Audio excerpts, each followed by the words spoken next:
Abayahawa, Isya Hawasay, ang may likha ng ating buhay. Abayahawa. Bawak wartawad mga viewer namin sa YouTube channel. Nandito naman tayo uli sa ating talakayan. Ang pamagat, ito po, water baptism. Bautismo sa tubig. Bago natin talakayin to, tayo magsimula sa opening prayer, Pastor Buddy. Okay po. Mga guys, samahan muna kami sa kunting panalangin. Abayawa, aming alahayon. Sa pangalan ni Masay, kami po ay nagpupuri, nagpapasalamat sa iyo. Sa hapong ito, gabayan mo po kami, patnubayan sa pagtutok namin sa pagbautismo ng tubig. Na ito po ang iyong kalooban. Sa pangalan ni Masay, maraming salamat po. Sa pangalan ni Masay, Yaman. Yaman. Okay, diretso na tayo. Basa. Ang kahulugan ng bautismo sa tubig. Romans chapter 6 verse 3 to 4. O hindi ba ninyo nalalaman na tayong lahat na mga nabautismohan kay Mashiach Yahawashai ay nangabautismohan sa kaniyang kamatayan? Tayo nga'y nangalibing, nakalakip niya sa pamamagitan ng bautismo sa kamatayan, na kung paanong si Yahawashai ay nabuhay na maguli sa mga patay sa pamamagitan ng kaluwalhatian ng Ama, ay gayon din naman tayo'y makakalakad sa panibagong buhay. So, ang definition of water baptism ay symbolic sa kamatayan ni Mashiach Yahawashai. Yung namatay siyang nailibing, tayo'y nabautisman, libing din tayo sa tubig. At siya'y muling nabuhay, tayo'y inhaon mula sa tubig at lalakad na tayo sa panibagong buhay.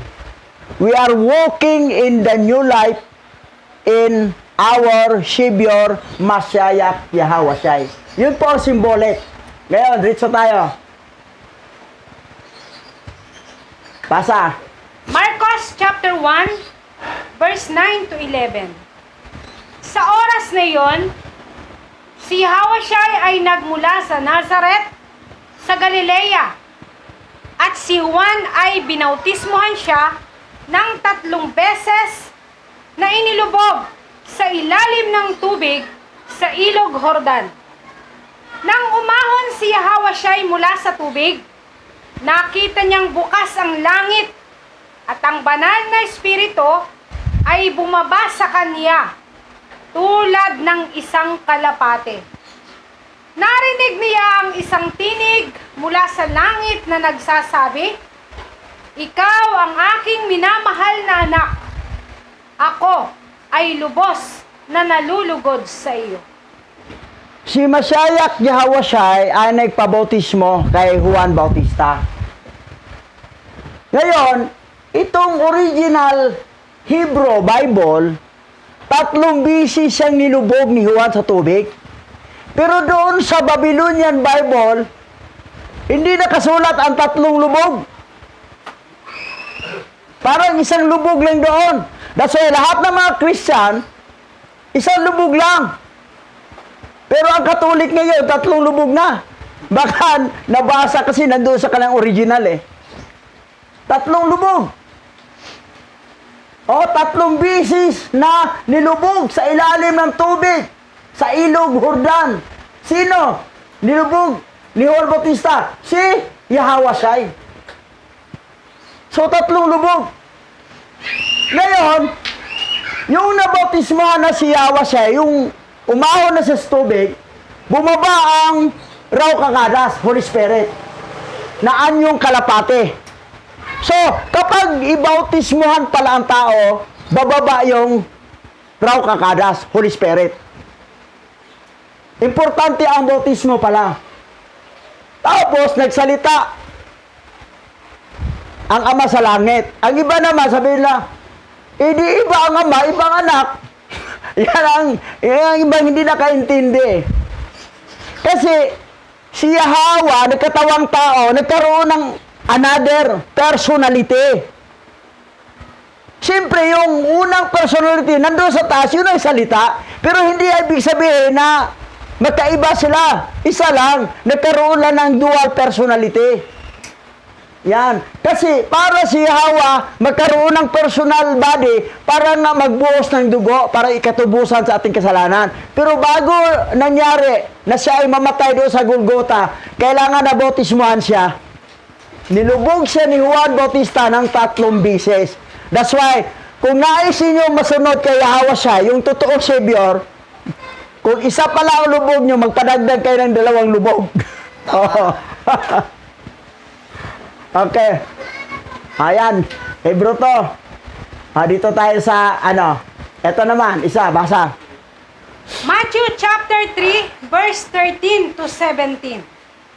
Noong panahong iyon, ay dumating si Yahawashai mula sa Galilea sa ilog Jordan upang bautismuhan ni Juan. Sinubukan ni Juan na kumbinsihin siya at sinabi, "Ako ang dapat mong bautismuhan, hindi ikaw." Ngunit si Yahawashai ay nanindigan at nagsabi, "Pakiusap, ako ay bautismuhan. Kailangan kong gawin ang anumang kinakailangan." At binautismuhan siya ni Juan. Kaagad pagkatapos ng bautismo, nang si Yahawashai ay lumabas sa tubig, ang langit ay bumukas sa ibabaw niya at nakita niya ang espiritu ni Alahayam na bumaba sa kanya sa anyo ng isang kalapati. Isang tinig na tumawag mula sa langit, "Ito ang aking minamahal na anak na aking ninanais." Ang raw kakadas, hindi nag-anyong uwak, hindi nag-anyong maya, o hindi nag-anyong perok-perok, at hindi rin nag-anyong uwak o agila. Kalapate, kasi ang kalapate mabait. Ito yung inuutosan ni Noah na magkuha ng tuyo na bang tubig? Wala na bang tubig doon? Kuha ka ng sanga, dalhin mo. Ang inutusan niya ay kalapate. Yung uwak, unang utusan, di bumalik. Pero ang kalapate, bumalik. Matino ang kalapate. Ito yung ginamit na personality dito sa earth, sa personality ng raw kakadas, Holy Spirit kalapate. Pero si Yahweh, nagkatawang tao, nagkaroon siya ng personality. Kaya lang, hindi kagwapuhan. Kamukha lang ni Roger Manatad. Sikat dito sa Roger Manatad, lagdi. So yan. Pero, si Juan, tumanggi. Bakit ikaw magbabotismo sa akin? Dapat ako ang botismohan. Ginagalang niya si Hawashai na mas mataas sa kanya Ikaw ang magbotismo sa akin. Pero sabi naman ni Hawashai, pakiusap. Sa English, please. Please. Umayag ka na. Bautismuhan mo ako. Kita mo yung humbleness. Ano bang purpose? Bakit si Hawashai nagpabautismo? Eto, mamalaman natin Ano ang layunin? Okay. Basa. Ang aklat ni Adan. Kamatayan ni Adan. Kabanata 44, verse 30.1. Chapter 45, verse 31.1 hanggang 4. Ngayon, sa makatuwid, aking mga anak, ay itinuro ko sa inyo ang buong paraan kung saan tayo ay nalinlang at ipinamamanhi ko sa inyo na ingatan ninyo ang inyong sarili at huwag tumigil sa paggawa ng mabuti.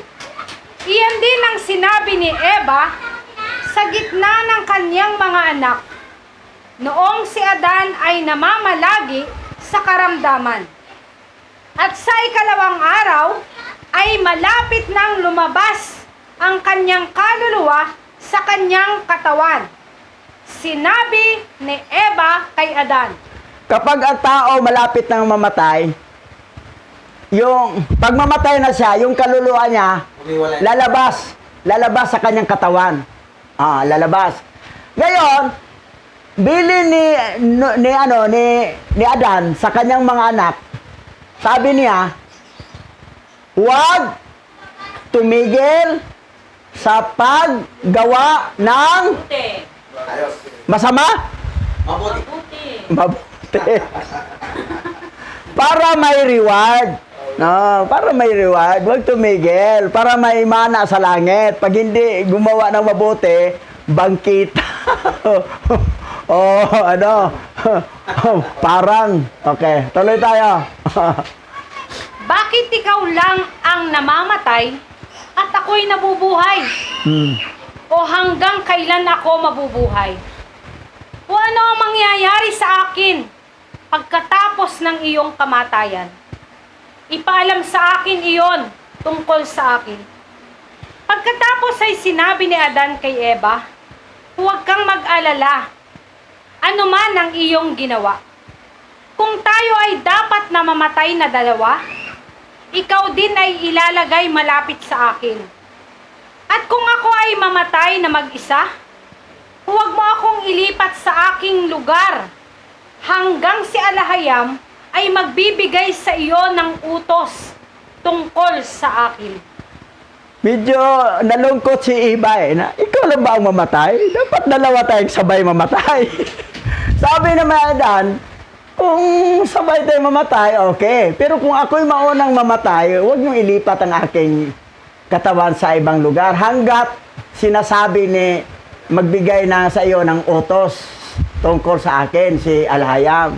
Yan instruction ni Adan. Ngayon, tuloy tayo. Sapagkat hindi ako kalilimutan ni Hawa. Sa halip ay hahanapin niya ang sisidlan na kanyang ginawa. Ibangon ninyo ako at ako'y manalangin sa Alahayam na ang aking kaluluwa ay ibigay sa mga kamay ng aking lumikha.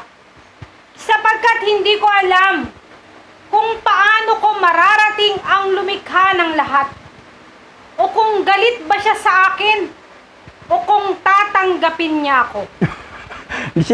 Alam niyo, si Adan nagduda rin na baka galit pa sa akin dito si Yahweh, si Alahayam. Tatanggapin ba niya ako? Kasi may kasalanan kasi ito Ayan.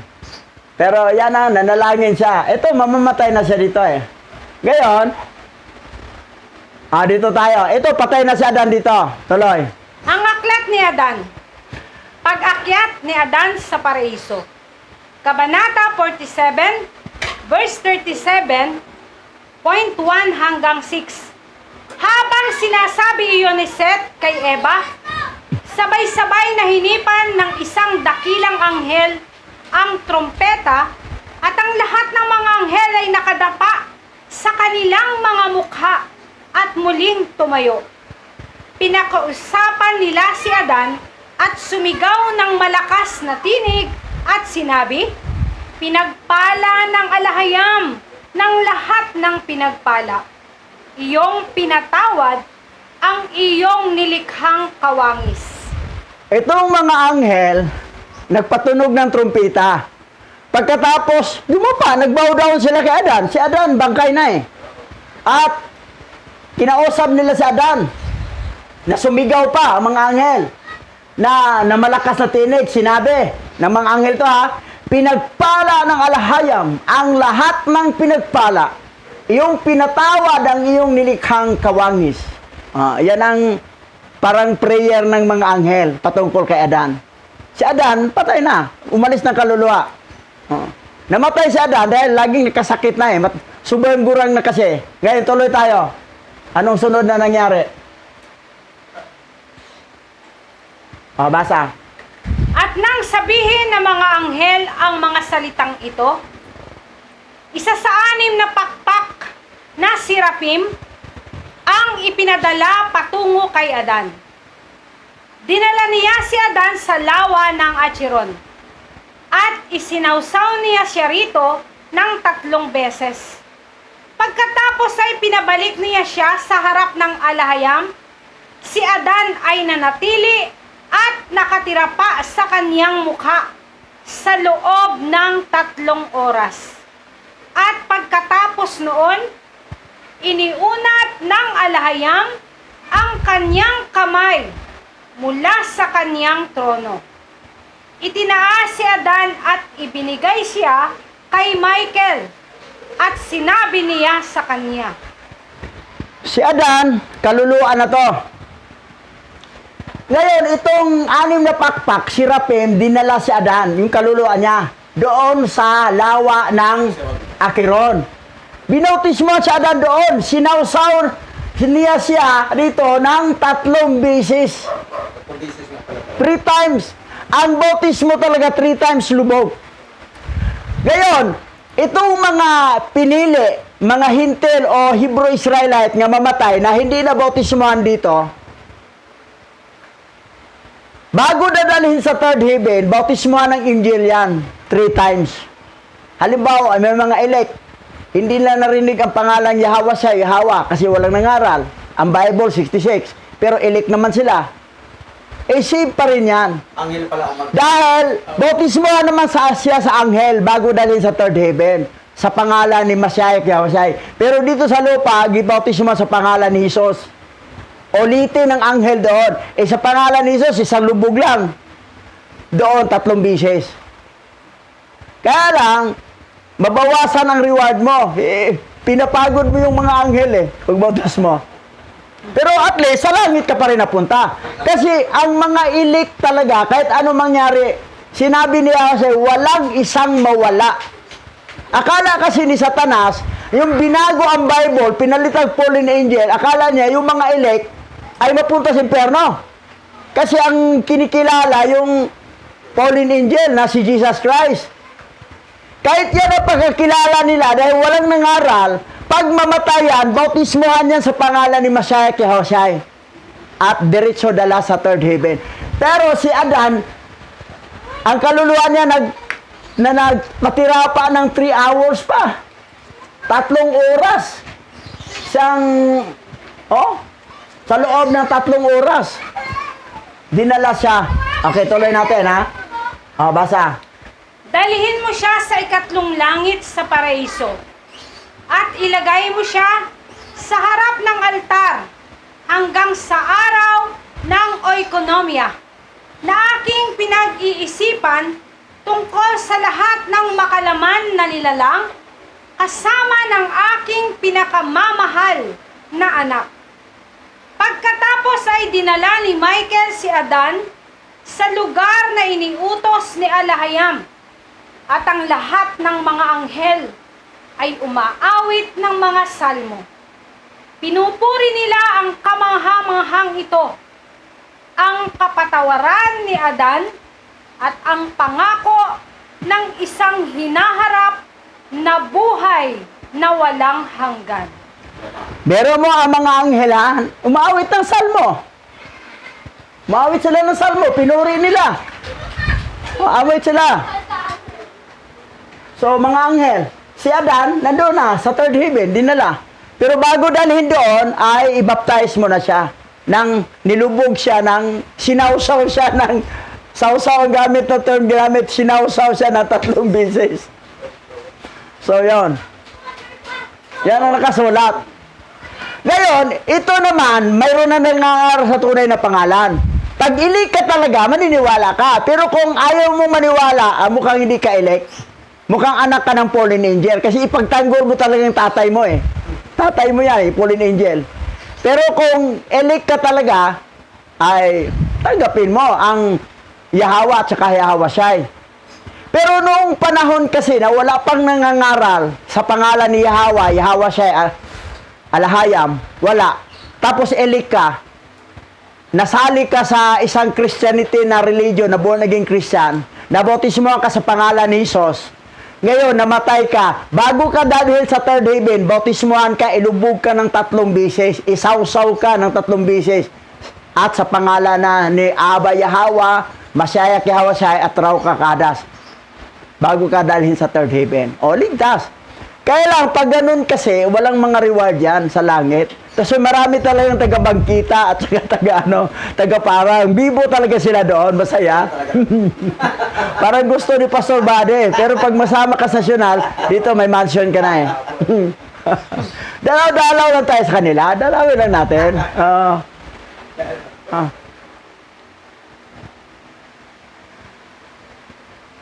Basa. Ang bautismo sa tubig ay kinakailangan para sa mga taong magiging kasapi sa lokal na sinagoga o kapulungan. Acts chapter 2 verse 41. Yaon ngang nagsitanggap ng kanyang salita ay nangabautismuhan at nangaparagdag sa kanila ng araw na yaon ng may 3,000 kaluluwa. Ito yon, panahon ng mga apostol yon, the book of Acts. Ang pinangaral doon, Masayak Yahweh siya. Wala pang Jesus Christ kasi ang Jesus Christ dito na yan lumabas sa yung 1525 na. 24 yung liturgy ni John Giorgio Trocino. 1525. Pero sa 325 AD, yung Isos pa na kinopya nila sa Egypt ng Serapis Christos tapos naging Isos Christos. Kahit ang King James 1611 nga, Isos Isos nakalagay. Pero pagdating ng 1525, December 25, yun ang karawan ni Jesus Christ. December 25, 1525. Yan. Invented by Roman Empire. Ngayon, itong panahon ng Book of Acts, nangangaral siya panahon sa pangalan ni Yahweh Shai. Ngayon, kaya mabautismuhan para madagdag sa kanilang assembly. Daragdag sa kanila ng araw na yaon ang may 3,000 kaluluwa. 3,000 soul na dagdag sa kanilang grupo. So, yan ang purpose ng water baptism. Isa sa purpose, maraming purpose. Para you are the member of that certain group. Yan ang purpose. Ngayon, tuloy tayo. Basa. Acts chapter 2 verse 47. Nagpupuri sila sa alahayam at kinalulugdan rin sila ng lahat ng tao. At bawat araw ay idinaragdag sa kanila ni Yahweh ang mga inililigtas. Kasi yung mga apostol ng panahon, nasipag silang mangaral. Pinangaral na nila ang tunay na pangalan, Yahweh Shai. Ngayon, sa bawat araw ay dinaragdag sa kanila ni Yahweh ang mga iniligtas. So, yan. Ngayon, eto, basa. Si Mashayak Yahweh Shai ang siyang ulo ng sinagoga o kapulungan ng kanyang katawan na siya rin ang pinuno ng sinagoga o kapulungan ng bagong tipan. So, si Yahweh siya, isang ulo. Hanapin natin yung context dito, ha? Yung mabasa talaga mismo. Eto, tanong, sige. Question: bakit si Yahweh Shai HaMashiach nagpabautismo din sa tubig? Answer: dahil si Yahweh Shai ang ulo ng sinagoga o kapulungan na kanyang katawan at siyang tagapagligtas nito. Dito, talata na tayo. Basa. Ephesians chapter 5 verse 23. Sapagkat ang lalaki ang ulo ng kanyang asawa, tulad ni Yahweh Shai na siyang ulo ng sinagoga o kapulungan na kanyang katawan at siyang tagapagligtas nito. Okay. May example, ginamit ni Paul doon. Ang lalaki ang ulo sa asawa. Symbolic. Sa pagdating sa sinagoga o kapulungan, assembly, si Yahweh Shai po ang ulo. Ngayon, ang assembly dito, yung manampalataya, yung believer. Kung ang believer ay nabautismuhan, yun ang body niya katawan, siya ang ulo. Kung nabautismuhan ang katawan, kailan mabautismuhan ang ulo? Sinong ulo? Si Yahweh Shai. Yun ang dahilan kung bakit nagpabautismo si Yahweh Shai na tumatanggi si Juan na, bakit ikaw magpabautismo sa akin? Dapat ako ang bautismuhan mo. Sabi ni Yahweh Shai, pakiusap, please. Gawin natin ito. O yun. Kasi, para kasi siyang ulo ng sinagugay, ng kapulungan. Na kung ang katawan na bautismohan, kailan mabautismo ang ulo? Kasi kung ang katawan lang, hindi lubog lahat. Kalahati lang sa katawan na lubog. Ang ulo hindi nabasa. Simbolik ka sa kamatayan. Kailangan lubog lahat. Ang ulo doon, si Hawasay. Ang katawan, yung believer. Yan po, ang tinutukoy. Okay. Tuloy, basa. Ang bautismo sa tubig ay anyo ng paglalarawan ng tunay na pangyayari. Dito tayo sa Tagalog. English yan. 1 Peter chapter 3 verse 20 to 21. Sila ang mga espiritong ayaw sumunod nang sila'y matiyagang hinihintay ng alahayam noong panahon ni Noe. Samantalang ginagawa nito ang malaking barko. Iilang tao, 8 lamang ang nakaligtas sa baha. Ang tubig ay larawan ng bautismong nagliligtas sa inyo ngayon. Ang bautismo ay hindi paglilinis ng dumi ng katawan, kundi isang pangako sa alahayam na buhat sa isang malinis na budhi. Inililigtas kayo ng bautismo sa pamamagitan ng muling pagkabuhay ni Yahawashai. Take note ha, inililigtas kayo ng bautismo. Ang water baptism ay kasama po sa kaligtasan. Paano naman yung namatay dito, hindi na bautismo? No problem, bautismo ka ng anghel eh. Katulad kay Adan eh. Hindi ka na bautismo dito dahil takot ka sa tubig. Kasi medyo mayroon kang pagkakambing. Kambingon ka eh, takot sa tubig eh. Mga 3 buwan nang walang ligo-ligo. Pero, sa gusto mong sa hindi, whether you like it or not, bago ka dalhin sa third heaven, isawsaw ka ng sirapim, yung 6 na pakpak, doon sa lawa ng Akiron, bago ka dalhin sa third heaven. Yan po. Na ang bautismo ay kasama talaga sa ligtasan. Pero, ang bautismo, minsan hindi natin gawa. Gawa na ng anghel. Kung hindi ka gumawa dito nagpabautismo, kaya lang, humingi ng anghel ang bayad yun eh. Mabawasan yung reward mo. Sabi ng anghel, yung chariot mo, akin na. Mansion na lang sa'yo. Matino ka sa lupa, mansion lang. Pero wala kang chariot, akin na. Ako nagpabautismo eh. Sinawsaw kita na 3 bisis eh. Yan. So, yan ang tinutukoy dito. Na ang water baptism kasama po sa kaligtasan. Kasama. Ito. Basa. 1 Corinthians chapter 15, verse 14. At kung si Mashiach Yahawashai hindi muling binuhay, ay walang kabuluhan nga ang aming pangangaral. Wala rin namang kabuluhan ang inyong pananampalataya. Kung si Mashiach Yahawashai hindi nabuhay magmuli, pero nabuhay siya magmuli, pero kilala sa mga Christian si Jesus Christ. Pero pick nyo siyan, 66 book, Satanic Bible, doon sa original Bible, Hebrew. Yahawashai ang pangalan. Namatay siya, after 3 days and 3 nights, nabuhay siya magmuli. Yan ang patunay na totoo tayo. Dahil nabuhay siya magmuli, hindi sayang. Ngayon, ano pa? Basa. Ang kaligtasan na nakamit mula sa bautismo sa tubig ay dapat kapareho din ng makasalanang sanlibutan na ating tinitirhan. At ito'y kaligtasan na pangwalang hanggan. Eternal salvation, yung bautismo. Kasi, sabi niya, paano naman yan na namatay siyang walang bautismo? Wala nga problema. Kasi may anghel magbautismo sa'yo. Kahit na nabautismohan ka nga dito, mali naman pangalan ng bautismo sa'yo, wala rin problema. As long as elect ka. Gentiles elect o Hebrew Israelite. Ang Hebrew Israelite, automatic elect yan. Basta Hebrew Israelite. Na lahi ni Jacob.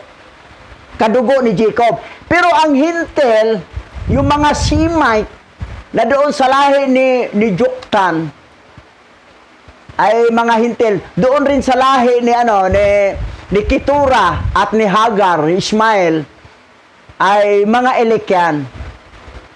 Hindi sila nagpabautismo dito, ibang pangalang bautismo. Pero bautismohan sila sa langit.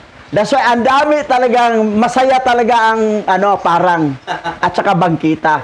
Mas maraming tao doon. Pero tayong taga-mansion, pasala natin sila. Pasala natin. Okay. Okay, tuloy. Mark chapter 16, verse 15 to 16.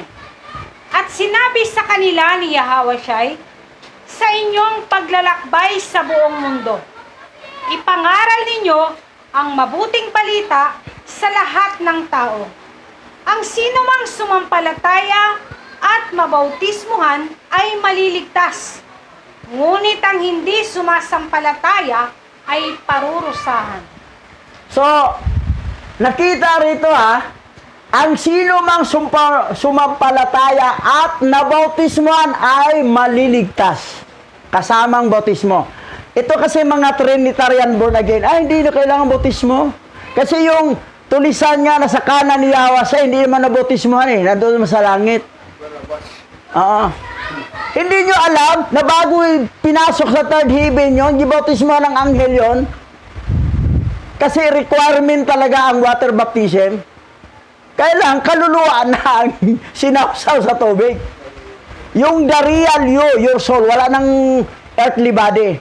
Spirit, heavenly body na ang sinawsaw sa tubig. So yan. So kailangan talaga ang bautismo. Pero halimbawa talaga, ayaw ko talaga dahil kambing ang lahi ko, kambingin ako ginaw wala problema. As long as you are elect, chosen ka, no problem, langit ka rin. Kasi bautismohan ka ng anghel. Tuloy natin.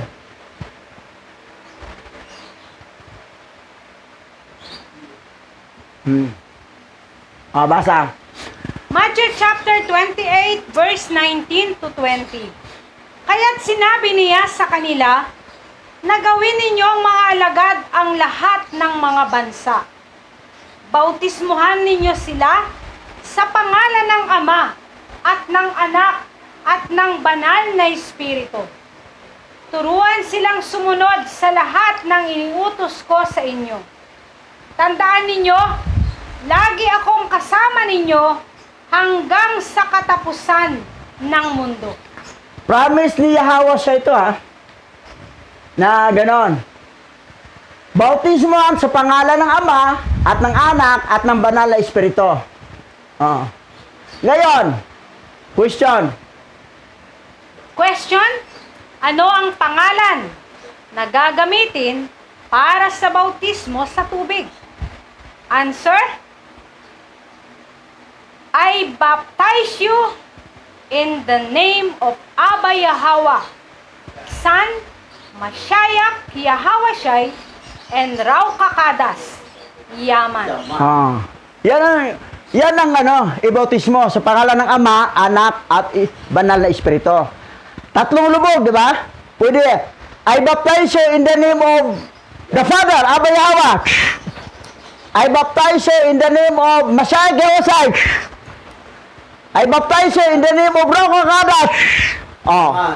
Pero pwede rin ganito. I baptize you in the name of Abba Yahweh, the Father, Mashiach Yahawasyai, the Son, and the Holy Spirit, Rauh Kakadas, Yaman. Yun. So, dalawang style. At least, tatlong lubog, nabanggit itong tatlo. I baptize you in the name of Abba Yahweh, Son, Mashiach Yahawasyai, and Rauh Kakadas, Yaman. Rauh Kakadas is the Holy Spirit po ang tinutukoy.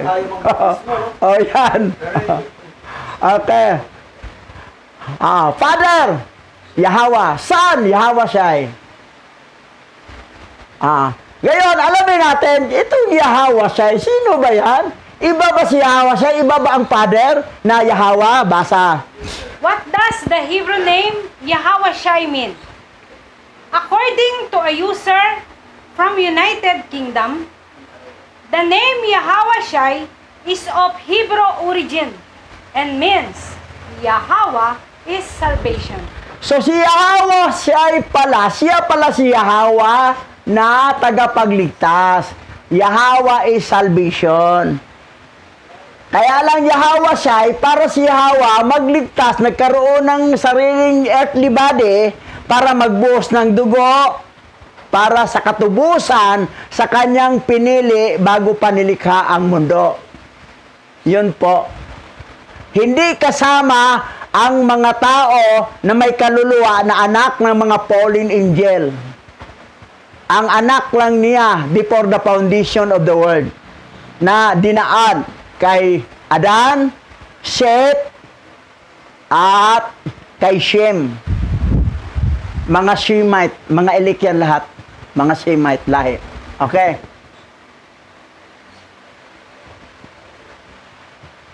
Pambasa. John chapter 5 verse 43. Naparito ako sa pangalan ng aking Ama. Ayaw ninyo akong tanggapin.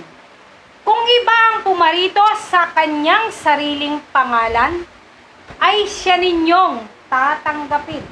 So, si Yahweh siya ay naparito siya sa pangalan ng Ama. Ano bang Ama? Yahweh. Oh, Yahweh siya ay. Siya ay lang nadugtong. Pero itong sa Christian, Yahweh, tapos Jesus Christ. Layo. Jehovah, Jesus Christ. Layo. Lord, tapos Jesus Christ. Layo. Yan, ang iba, tanggapin nila yan, yung Jesus Christ. Ano, ang Yahweh tanggap, Jesus tanggap, ang Jehovah tanggap, ang Lord tanggap. Pero, ang Yahweh sa hindi natanggap.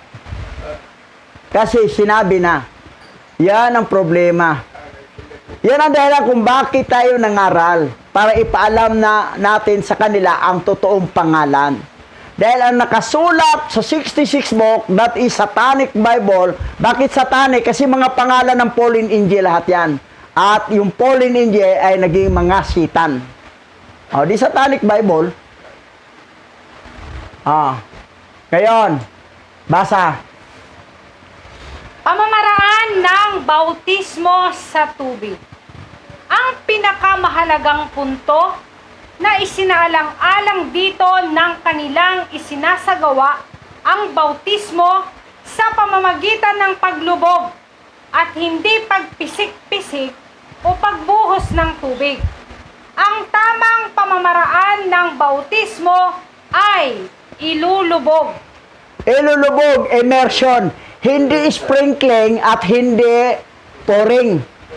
Pouring, bubo, ibobo. Sprinkling, pisik-pisik. Immersion, ilubog talaga. Kasi symbolic sa kamatayan ni Masaki Hosea. Yung namatay, dilibing, tayo rin nalibing sa tubig. Nalubog ka parang na nalibing. Buong katawan mo nasa ilalim ng tubig.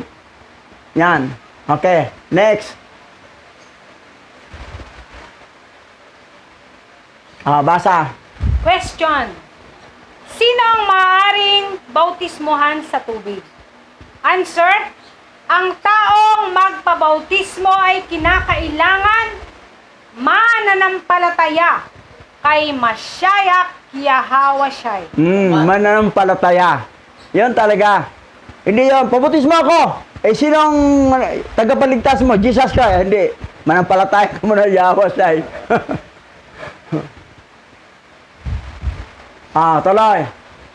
Gawa chapter 8 verse 35 to 40.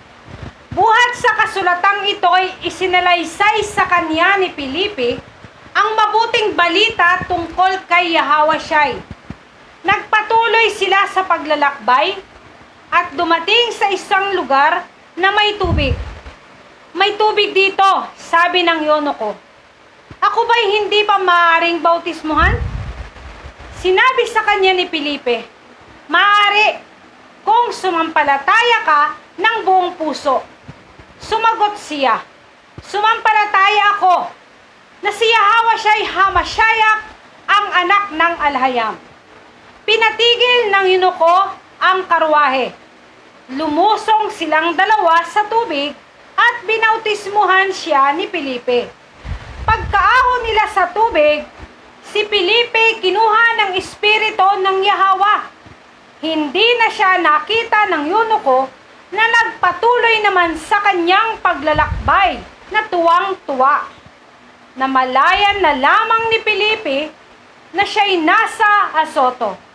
Mula roon, ipinangaral niya ang mabuting balita tungkol kay Yahawasyay sa lahat ng bayang dinaraanan niya hanggang sa marating ang Cesarea.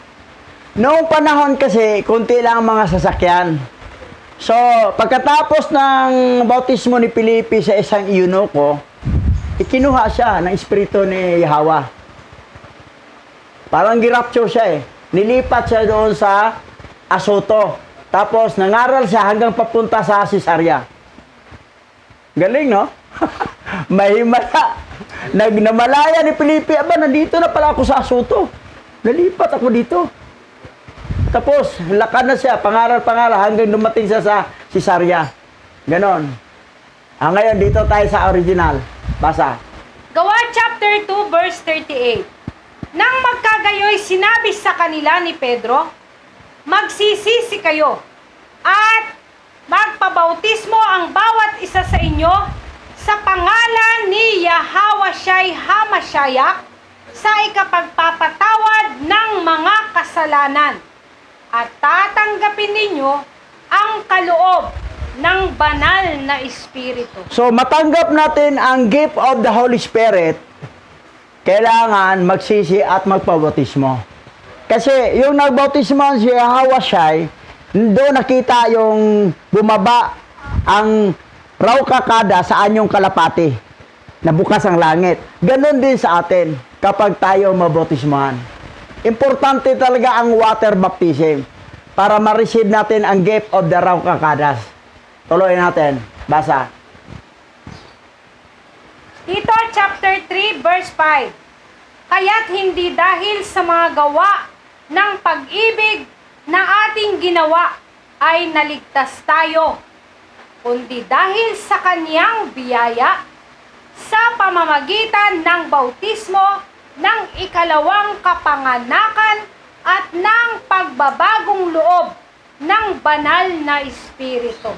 So, yung pagbautismo pala, that is your second born again. Second born, o napanganak muli, second birth. So, importante ang water baptism para ikaw ay tatawagin ng born again in the Spirit. Pangalawang kapanganakan, pagbabagong sa loob ng banal na Espiritu. Sa pamagitan ng bautismo ng ikalawang kapanganakan. Yan. So, compulsory talaga ang water baptism. Ngayon, basa. Romans chapter 5 verse 12 to 13. Ang kasalanan ay pumasok sa sanlibutan sa pamamagitan ng isang tao at ang kamatayan sa pamamagitan ng kasalanan niya. Dahil dito, lumaganap ang kamatayan sa lahat ng tao sapagkat ang lahat ay nagkasala. Nasa sanlibutan na ang kasalanan bago pa ibinigay ang kautusan. Ngunit walang pinanagot sa kasalanan ng walang kautusan. So, bakit tayo magkaroon ng pangalawang kapanganakan through water baptism? Kasi may unang kapanganakan tayo. At namatay ang ating espiritu dahil sa ginawa ni Adan. Kumain sila sa pinagbabawal na the tree of knowledge, good and evil. Pero ang unang kumain si Iba, hindi pa nakapasok ang kasalanan. Pagkain ni Adan, saka pa pumasok. Kasi ang kasalanan ay paglabag sa kautusan. Si Adan lang po ang binigyan ng kautusan. Kasi pa yung panahon na yun, wala pa si Iba. That's why, dumating ang kasalanan sa sanlibutan, pero walang pananagot sa kasalanan kung walang kautusan. Dahil dumating kasalanan, kinain ni Iba, walang pananagot pa yun dahil hindi under the law si Iba. Pagkain ni Adan, doon na. Tingnan natin ha. Basa. Genesis chapter 2, verse 15 to 18. Inilagay ni Yahweh Lahayam ang tao sa halamanan ng Eden upang ito'y pangalagaan at pagyamanin. Sinabi niya sa tao, makakain mo ang alinmang bungang kahoy sa halamanan, maliban sa bunga ng punong kahoy na nagbibigay ng kaalaman tungkol sa mabuti at masama. Huwag na huwag mong kakainin ang bungang iyon. Mamamatay ka kapag kumain ka niyon. Matapos gawin ang lahat ng ito, sinabi ni Yahweh, hindi mainam na mag-isa ang tao. Bibigyan ko siya ng makakasama at makakatulong. Yung sinabi ni Abba Yahweh kay Adan na bawal kainin ng isang punong kahoy, yung kahoy na tinatawag na the tree of knowledge ko ng Abel, wala pa si iba. Pagkatapos na sinabi niya kay Adan, ang utos na yan, saka pa siya naglikha ng babae, kinuha sa tadyang ni Adan at yan si Iba. So si Iba, hindi under the law. Kasi yung time na yon, yung batas binigay ni Yahweh kay Adan, na bawal kainin yan, wala pa si Iba. Tadyang pa lang si Iba ni Adan. Yung kinuhaan ng tadyang si Adan, naging babae na, doon ng katuwang ni Adan, si Iba, kaya lang hindi under the law. Si Iba, yung sinabi na nasa sanglibutan na ang kasalanan, pero walang pananagot sa kasalanan kung walang kautusan. Dahil si Iba, hindi siya under sa kautusan. Pero yung pagkain ni Adan, doon patay. Tayo naman doon sa itaas, na mga kaluluwa, patay din tayo sa espiritu. Soul and spirit. Wala pa tayong body. Si Adan, soul, body, and spirit. Si Iba, ganun din. Yung kinain ni Adan, umalis ang espiritu, soul and body lang sila. Tayo naman, soul and spirit, kaya lang pagkain ni Adan, soul na lang tayo, wala na spirit. Kasi umalis ang espiritu. Yun ang patay tayo sa espiritu. Na kailangan mapanganak muli sa pangalawang kapanganakan through the water baptism. Oh, yun. Okay, tuloy natin ha. Basa. 1 John chapter 3 verse 4. Ang bawat nagkakasala ay lumalabag sa kautusan ng alahayam, sapagkat ang kasalanan ay paglabag sa kautusan. Ang kasalanan ay paglabag sa kautusan. Binigyan kautusan si Adan. Lumabag siya, doon nagkasala. Pero si Iba, hindi siya under the law, hindi siya binigyan ng kautusan kasi wala pa si Iba doon. Pag kinain siya, hindi nakasala si Iba. Yun ang sinabi doon na nasa sanglibutan ng kasalanan, pero walang pananagot sa kasalanan kung walang kautusan. That's why sinikap talaga ni Gadriel na sa loob ng ahas na kailangan makakain si Adan. Sabihin mo, Iba, pakainin mo si Adan dyan para makapasok ang kasalanan sa mundo. Para makaganti siya. Kasi binagsak na sila sa lupa. Yan ang nangyari. Naisahan talaga sila ni Satanas. Tuloy. Di ba sinabi rito? Nabasa na ito kanina. Ang kasalanan ay pumasok sa salibutan sa pamagitan ng isang tao. Sino yun? Si Adan. Tao eh. At ang kamatayan sa pamagitan ng kasalanan niya. Dahil dito lumaganap ang kamatayan sa lahat ng tao. Lahat. Sapagkat ang lahat ay nagkasala. Nasa sanglibutan ng kasalanan bago ibinigay ang kautusan, ngunit walang pinanagot sa kasalanan kung walang kautusan. Hindi under the law si Iba. Pagkain ni Adan, doon na nakapasok ang kasalanan. Yun po.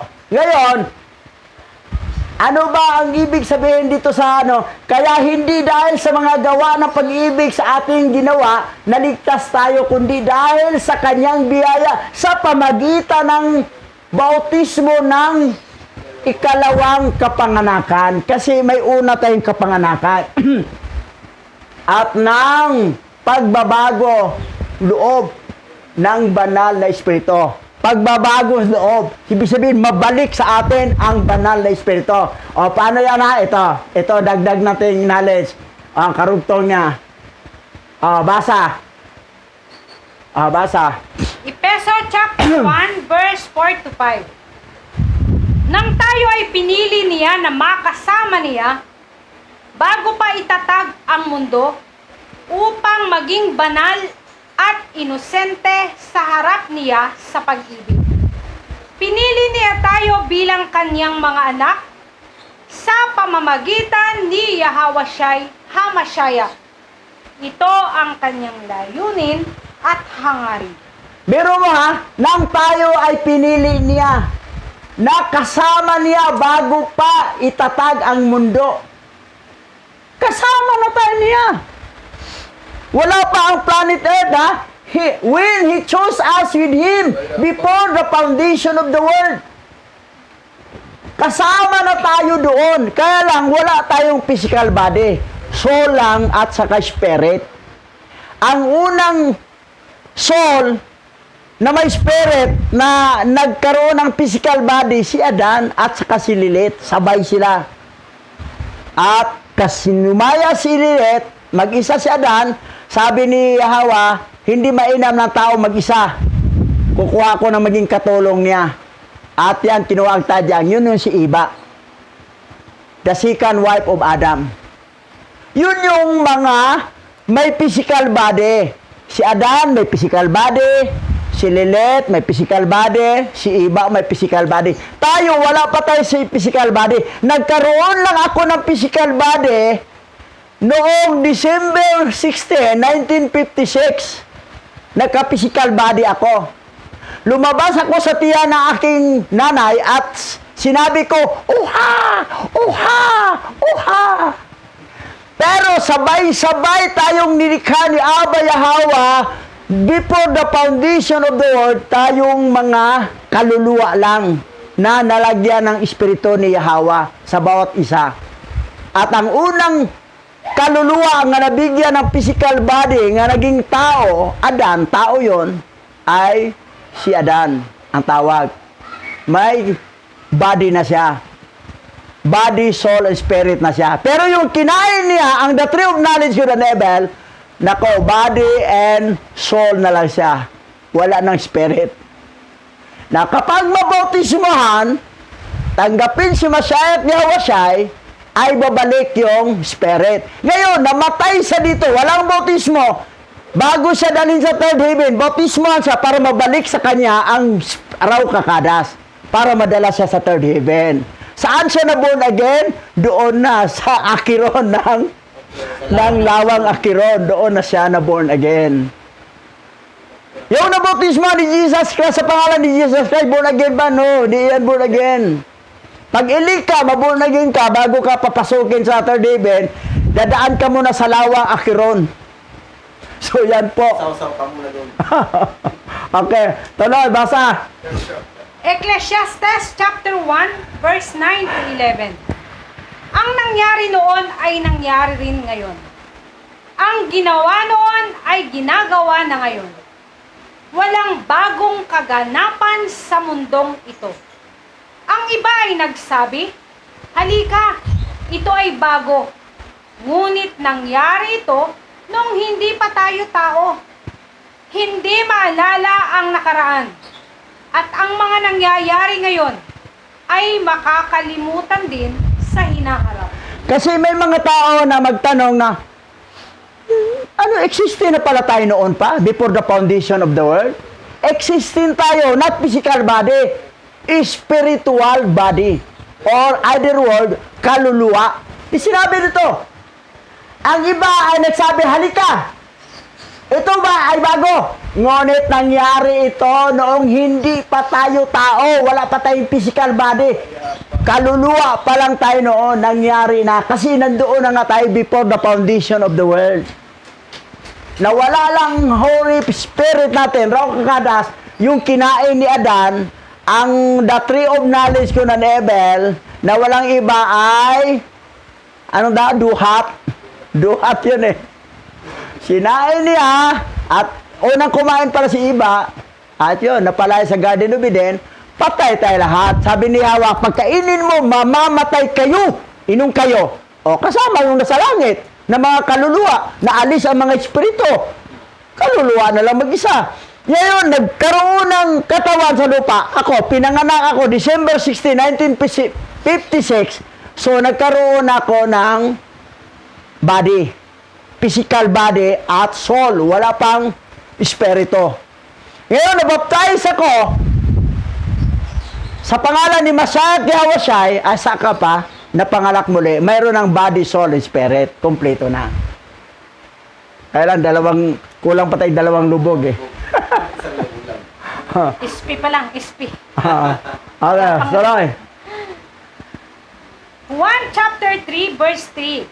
At sumagot si Yahawashi at sinabi sa kanya, Aman, Aman, sinasabi ko sa iyo, maliban kung ang isang tao ay ipinanganak mula sa itaas, hindi niya makikita ang kaharian ng alahayam. O, sabi ni Yahweh, maliban kung pinanganak siya sa itaas, ibig sabihin may unang kapanganakan. Kailan nangyari? Before the foundation of the world. Napanganak. Hindi talaga niya makita ang kaharian ng alahayam kung wala siyang firstborn in heaven. Paano yung mga anak na mga fallen angel? Wala silang firstborn in heaven before the foundation of the world. Dito lang sila pinanganak dahil itong mga babairong mga anghel na naging Grigore, nagsiping ng mga babaeng na in love, ay doon. Nagkaanak sila, may kaluluwa. At doon. Ngayon, ito naman si Lilith, si Lilith, si Naama, si Egrat, at saka si Mahalat, ay nagkakaroon ng anak ng mga demonyo kasi asawa sila ng fallen angel. Nakatira sila sa ilalim ng dagat, sila mga sirena. Pag lumabas sila, ay wala na silang sa isda, may paana, at mangangakit sila ng mga taong magustuhan nila sa panaginip. Yan yon. Iba rin yon si Mastima. Babae ang ni Mastima. Pero itong si Lilith, si Naama, ito yung asawa ni Noah. At unang asawa rin ni King Solomon. At si Igrat at si Mahalat, sila yon nagkaanak ng demonyo, pero walang kaluluwa. Pero ang lahat ng magbe-birthday, nagbibigay ng kaluluwa sa mga demonyo. So, huwag kayo mag-celebrate ng birthday kasi sanhi yan na mabigay kayo ng kaluluwa sa demonyo. At magkaroon sila ng kaluluwa. Yan. Masama talaga ang mag-celebrate ng birthday. Masama. Tuwang-tuwa ang mga demonyo dyan. Magkaroon ako ng isang birthday, isang kaluluwa. Sunod taon, isang birthday, isang kaluluwa. Yung mga demonyo, anak nila ni Lilith, nagkaroon na ng kaluluwa. Pero mamatay, dagat-dagatang apoy kasi wala silang firstborn in heaven. Born lang sila dito lang sa lupa. Yan po. Ngayon, tuloy tayo. Ay, wala na pala. Tapos na. Huling panalita. Pastor Buddy.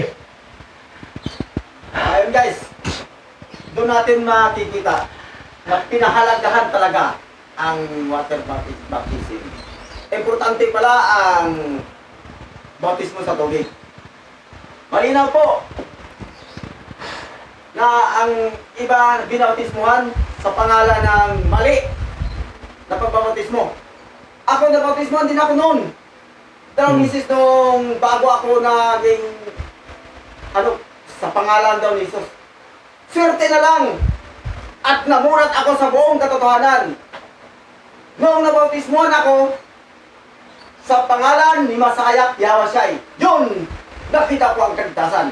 Kasi lahat kayo, kung inik man kayo, namamatay kayo na hindi nyo nakilala si Yahweh, ang anghel, pag namamatay ka, kunin ang inyong kaluluwa, isaw-saw pa kayo sa lawa ng Asiron.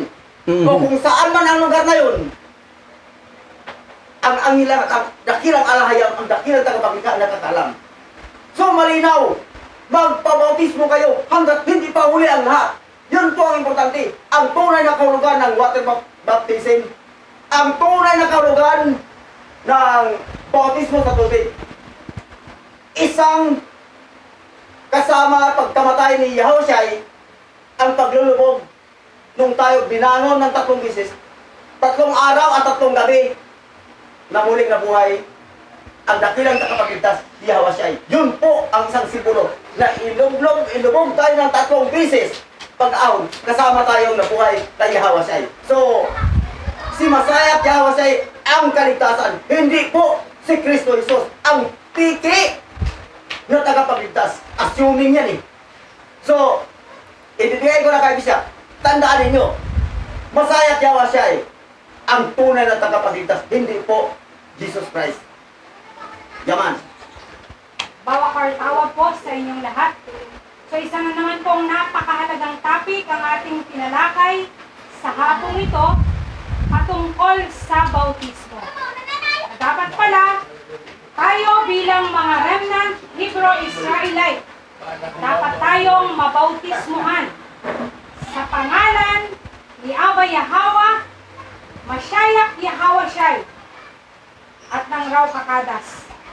So, kung hindi pa po natin ito nagagawa, gawin na po natin ito as soon as possible. And take note po, hindi lang po pala isang lubog, kundi dapat bautismuhan tayo ng 3 lubog. Yun lang po. Closing prayer, Pastor. Dakilang Abba Yahweh, aming alahayam. Salamat po sa nagtatapos at salamat din po sa ating talino na pinahiram mo sa amin. At salamat sa mga viewers na nakikinig sa oras na to. Sa matamis na pangalan ni Yahweh, ang lahat po na nakinig. Hipuin mo ang kanilang puso upang hindi pa mahuli ang lahat. Sila ay babalik at magpabautismo sa tubig. Sa matamis na pangalan ng dakilang takapaglikha, Abba Yahweh, ang Ama, at si Yahweh Shai, ang Anak, at ang Raw Kakadas. Maraming salamat po sa matamis na pangalan ni Yahweh Shai. Yaman. Salamat sa mga panonood nyo. Thank you for your watching. Comment kayo at i-like nyo. Be blessed, Shalawang, at mag-subscribe kayo. Salamat po. Bye-bye. Bye-bye. Yaman. Yaman.